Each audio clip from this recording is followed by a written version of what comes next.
Twinkle, twinkle, little star, how I wonder what you are made out of. People have been asking this question ever since they first looked out into the sky. Some thought stars were holes through which the gods looked down on humans. Some thought they were candles in the sky. But it is only in the last few centuries that people have been able to answer this question properly, using science. Isaac Newton, yes, that Apple guy, and no, not Steve Jobs, was the first to discover that sunlight is actually made out of all the colours in the rainbow. He did this by passing light through a prism, which separated all the different colours of light spatially, so that we could see each one individually. This happens because within the prism, each colour of light travels at a slightly different speed, meaning it changes direction or refracts differently. Hang on, you might say. Einstein said the speed of light was constant.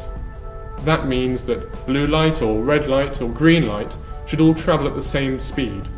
But there is a loophole. They only travel at the same speed in a vacuum. That means when there are no atoms, molecules, or crystals to impede the light's pathway. When light travels through a medium, however, its speed slows down. This is like trying to run through a crowd of people. Without people, you and 3 friends might all run at the same speed. One of you is very agile and can dart through the crowd, passing very quickly, whereas another is quite sociable and wants to stop and chat to each individual person, meaning they travel very slowly through the crowd. This means your speed in the medium is different. If you were light, you would all refract differently, and thus instead of arriving all at the same time, you would arrive in a pretty rainbow. But do all of you actually arrive at the finish line? It was almost a century and a half later when William Wollaston, here in England, discovered that there were many thin dark lines in this rainbow, lines where there was less light.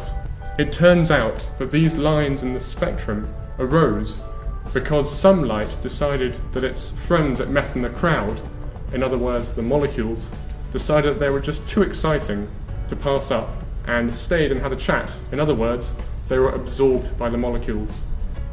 The colours of light that don't appear in this rainbow or spectrum are characteristic of the sun and can tell us a lot about what makes it up. For example, these lines tell us just how much carbon, oxygen and iron can be found in the sun. So, twinkle twinkle, little star, I will shine your light through a prism and find out just exactly what you are.